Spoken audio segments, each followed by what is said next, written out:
మునిపల్లి మండలంలోని Telangana residential educational society school యొక్క పాత డార్మిటరీ బ్లాక్ మంగళవారం మధ్యాహ్నం కూలిన ఘటనలో విద్యార్థులకు ఎలాంటి ప్రమాదం లేదని జిల్లా కలెక్టర్ పి ప్రావీణ్య అన్నారు.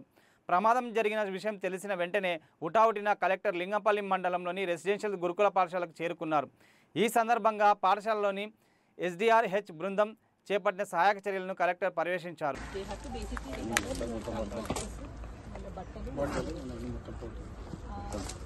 ఎంతమంది పిల్లలు ఉంటారు ఈ డార్మిటరీ? 73 మెంబర్స్. ఆ 73 మెంబర్స్ మీకు బయట లైట్స్ ఉన్నాయా? మీకు బయట ఈ ఏరియా మొత్తం లైటింగ్ కవర్.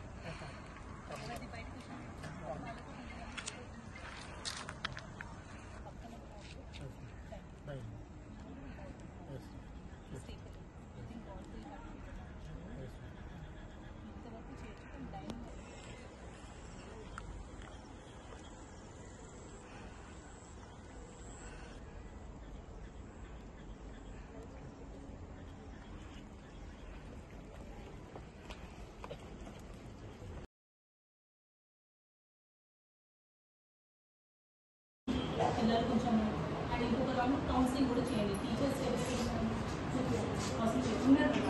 క్లాస్ వైజ్ ఒక్కొక్క టీచర్ని క్లాస్ రూమ్కి వెళ్ళి పిల్లలకి ఇంపాక్ట్ కొంచెం కౌన్సిలింగ్ చేయండి.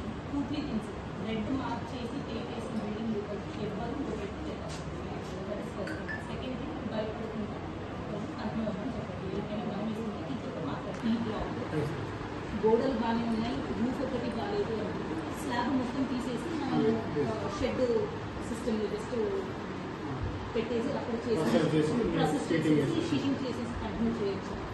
టెంపరీ పర్మనెంట్ బిల్డింగ్ ఎన్ని మనం శాంక్షన్ కోసం పంపిస్తాం అది సార్. ఇమీడియట్గా to continue using these blocks it is usable. మీరు యూజబుల్ అంటేనే ఇమీడియట్గా ట్యాబ్లెట్స్ కానీ ట్యాబ్లెట్స్ అన్ని బయట ఉన్నాయి. Anything else any other concern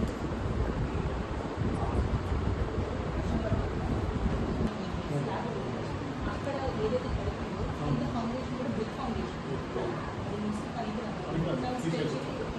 dining hall తీసేసి షీటింగ్ చేయాలి. గోడలు బాగుంది, ఫౌండషన్ పర్లేదు, ప్రిపేర్ చేసుకోవచ్చు. ఇమీడియట్గా చేయాలి.